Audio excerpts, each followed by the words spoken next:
I think it's safe to say that the War of 1812 is one of America's lesser remembered wars. I mean, what do you have to remember about a war that's called the War of 1812, but went clear until 1815? And in a war whose causes were so obtuse for both sides that at the end of the war, both sides agreed to return to status quo antebellum, meaning literally the way things were before the war. But the War of 1812 actually had wide-ranging effects, some very dramatic battles, and a profound impact on the young United States. It also represented a transformation of technology that was illustrated by a little-remembered but highly innovative naval vessel that was built by one of the most celebrated engineers of his time. The steam battery Demologos was almost a symbol of the energy and promise of the United States as it entered into the 19th century. It is history that deserves to be remembered. The War of 1812 was largely a war of oceans. The complaints listed by President James Madison in his message asking Congress to declare war delivered June 1st, 1812, was almost exclusively complaints about actions on the high seas. The policies that had drawn the nation's ire had to do with British attempts to blockade trade with France under Napoleon. The Napoleonic Wars were a series of world wars fought via a number of alliances and coalitions of nations, but with the main protagonists being largely the United Kingdom and the First French Empire under Napoleon Bonaparte. The shifting wars had come to something of a stalemate in 1806, when France had conquered or subdued most of Western Europe, but the Royal Navy had prevented any possibility of an invasion of Britain, especially after the near-total defeat of the combined French and Spanish navies at the 1805 Battle of Trafalgar. Rather than attempt to rebuild his navy, Napoleon decided on economic warfare, seeking to exclude Britain from trade with the European continent. Napoleon enforced the so-called continental system, banning trade between France and her allies with Britain, while the British enforced a naval blockade banning French trade with Britain, its allies, or neutral nations. This economic warfare had negative impacts on both sides. It was only intermittently enforced, largely undermined by smuggling, and often enforced by privateers, because don't all good stories involve pirates. But it had a unique impact on the United Kingdom, because the British blockade was intended to stop even trade from neutral nations with France, and that gave the Royal Navy an excuse to board ships, even ships of non-belligerents on the high seas, and confiscate any cargo they thought might be headed for France. And that, unsurprisingly, led to tension with neutral nations, and sometimes conflict with nations like Denmark and Russia and the United States. The British policy of stopping American ships as part of the embargo, as well as the policy of impressing sailors from American ships as purported British deserters, represented Madison's key complaints when calling for war. He said, "British cruisers have been in the continued practice of violating the American flag on the great highway of nations, and of seizing and carrying off persons sailing under it. British cruisers have been in the practice also of violating the rights and peace of our coast. They hover over and harass our entering and departing commerce. Under pretended blockades, without the presence of an adequate force and sometimes without the practicality of applying one, our commerce has been plundered in every sea. The great staples of our country have been cut from their legitimate markets, and a destructive blow aimed at our agricultural and maritime interests. Such is the spectacle of injuries and indignities which have been heaped upon our country." And as trade on the oceans was one of the central complaints leading to war, it's no surprise that this conflict between an island nation and what was then mostly a coastal nation was largely conducted also at sea. There is much that can be said about the naval component of the War of 1812, and there are many events that deserved to be remembered, but in an overarching sense, and regardless of its various victories at sea, the United States Navy was simply too small to match the Royal Navy. And throughout the war, U.S. trade was subject to blockade and U.S. coasts subject to attack. And one effort to protect those coasts came from one of the most famous inventors of his time. Robert Fulton was born in Pennsylvania in 1765. He was first an artist before turning his attention to invention. He tried to sell an innovative submarine design to both the French and the British during the Napoleonic Wars, but by far his most important success was in the design of the first commercially successful steam-powered boat. Fulton's North River steamboat launched in 1807, traveling New York's North River, now more commonly called the Hudson, between New York City and the capital of Albany. The double paddle-wheeled steamer significantly reduced the time of travel, turning what was, for a sailing vessel, a 4-day trip into an approximately 30-hour passage. Fulton's steamship helped to establish New York City as the nation's leading trading capital. In 1811, he and others launched the New Orleans, the first steamboat on America's western waters. The New Orleans traveled along the Ohio and Mississippi rivers from Pittsburgh to New Orleans, revolutionizing river trade, as previously boat traffic could not travel upstream against the strong currents of these rivers. And Fulton's steamboats had obvious implications for ships of war. Freed from dependence upon the winds, a steam-powered vessel would presumably have been able to outmaneuver a standard sail-powered vessel. But there were problems. First of all, the large paddle wheels on the sides of Fulton's boats would have been obvious targets, and they would have blocked some of the broadside guns, the way that a ship was expected to fight in the era. And steam engines at the time were simply not powerful enough to power a ship at sea. Still, with New York under constant threat from the British Navy, a coastal defense committee from the city asked the opinion of their famous inventor. The Keyport Weekly of Keyport, New Jersey recalled in 1904, "These were the days when the good folk of the towns along the Atlantic seaboard walked in fear of English ships and slept lightly through troubled dreams. The coast lay unprotected. President Madison and his advisors at Washington were quite as concerned by this as the fishermen of Maine and Delaware. And then came Fulton with his proposal of a floating battery." Fulton's response was a proposal for a truly extraordinary vessel. His innovative plan was for a defense battery that would be a two-hulled catamaran with the paddle wheel in the center. This would protect the wheel from attack, one of the biggest issues considered for a steam warship, as well as allow the vessel a full broadside without being obstructed by the paddle wheels. The balance between the hulls would be maintained by placing the steam apparatus on one side and the boiler on the other. More of a barge than a ship, the boat would have 5-foot-thick walls of alternating vertical and horizontal oak timbers to protect it from enemy shot, and would include furnaces used to heat the shot before firing. Uniquely, Fulton also planned to add massive pumps that would throw seawater over an enemy vessel like a giant fire hose, inundating their gunpowder.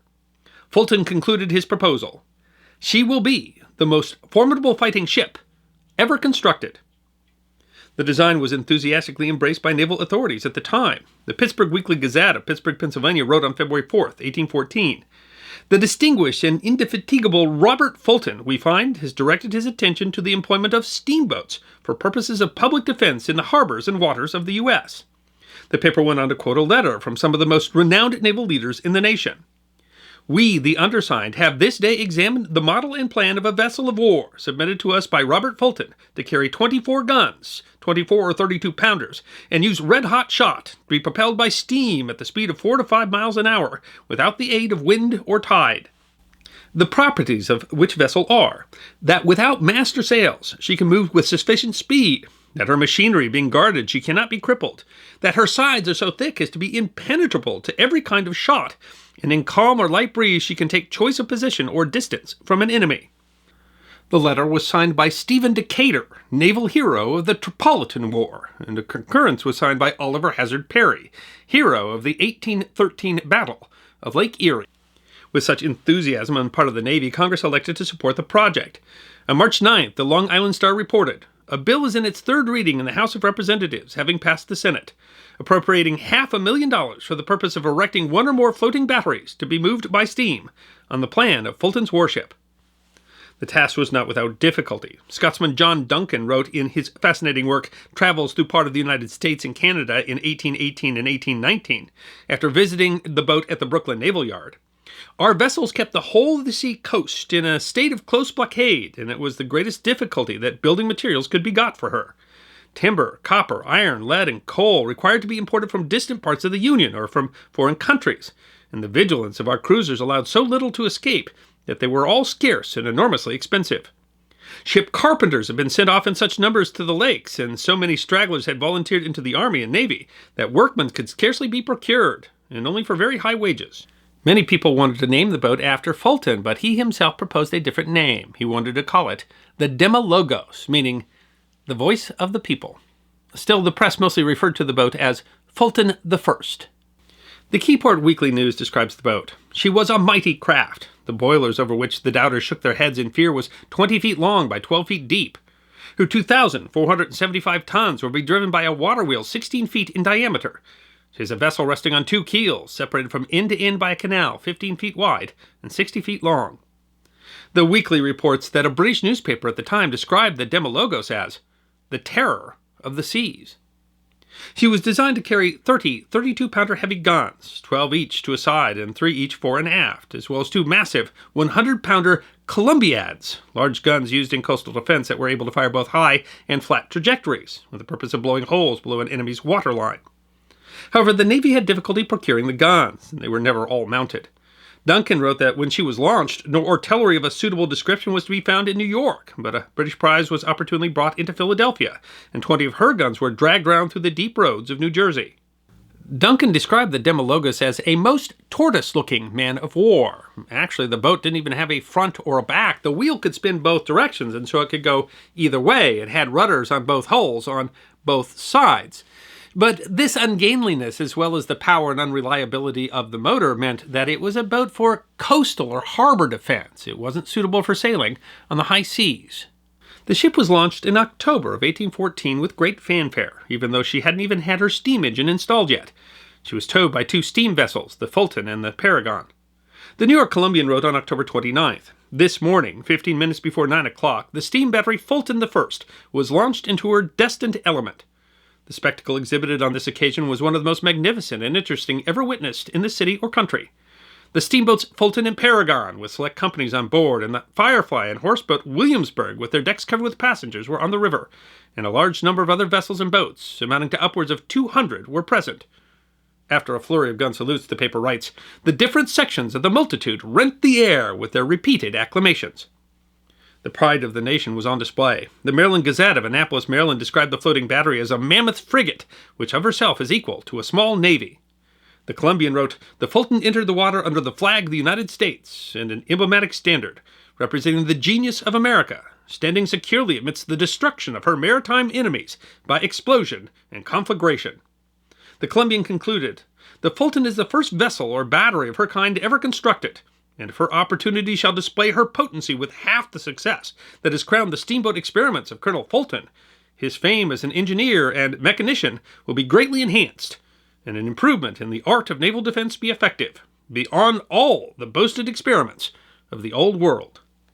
But that opportunity never came. The Voice of the People was launched October 29th, but by then the whole purpose of the war had pretty much faded with the abdication of Napoleon the previous April, and neither side saw any purpose in prolonging the war. Peace discussions had already begun in August, and a treaty was signed on December 24th. Although too late for the news to reach Louisiana and prevent the January 8th Battle of New Orleans, the peace came early enough that Fulton's formidable fighting ship never fired a shot in anger. The treaty was officially ratified by Congress on February 16th, and Fulton died of consumption 8 days later, at the age of 49. The symbol of the genius of America wasn't completed until summer. She was sent on trial runs as part of New York's 1815 July 4th celebration, where she, according to the New York Gazette, performed all that we want of her. She was then placed in reserve in the Brooklyn Naval Yard, where John Duncan visited her in 1818. In 1821, her boiler was removed, although she remained a floating barracks, and she was towed out as part of the parade celebrating the opening of the Erie Canal in 1825. Then, on June 5th, 1829, a small store of powder in her magazine exploded. The Evening Post reported, "We have to record one of the most dreadful and fatal accidents that ever took place in this neighborhood. Yesterday, the powder magazine of the steam frigate Fulton I, lying in the Navy Yard in Brooklyn, exploded. The vessel was one of great strength, with sides more than 4 feet thick, and the other parts of proportionate solidity. But now she is a complete wreck. Her bow blown away to the water's edge, her larboard side shattered to pieces, her timbers rent and shivered in every direction. 25 men were killed in the explosion." Yet the tragic demise of the world's first steam warship is somewhat deceptive of its importance. Despite never actually fighting in a war and actually not being completed until after the death of its brilliant engineer, the Demologos, or if you prefer the Fulton I, was still emblematic of one of the most important impacts of the War of 1812. It represented America coming onto the world stage and proving that we could go toe-to-toe with one of Europe's great powers. It was, some have called it, America's second war for independence. And like Robert Fulton himself, the Demologos, which came 7 years ahead of the steam tug HMS Comet, the Royal Navy's first steam-powered vessel, would continue to surprise with its energy and innovation those great powers. As the Keyport Weekly noted, it is seldom recalled that the first steam battleship that the world ever saw was built by an American for America.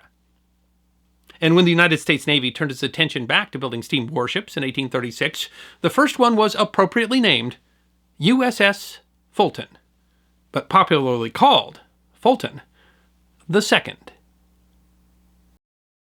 I hope you enjoyed this episode of the History Guide, short snippets of forgotten history. And if you did enjoy, feed the algorithm by making a comment or clicking that like button. If you have suggestions for future episodes, please send those to our suggestions email box. Check out our webpage at thehistoryguide.net. And of course, we're on Facebook, Instagram, and Twitter. You can book a special message from the History Guy on Cameo and check out our merchandise at teespring.com. And if you'd like more episodes of Forgotten History, all you need to do is subscribe.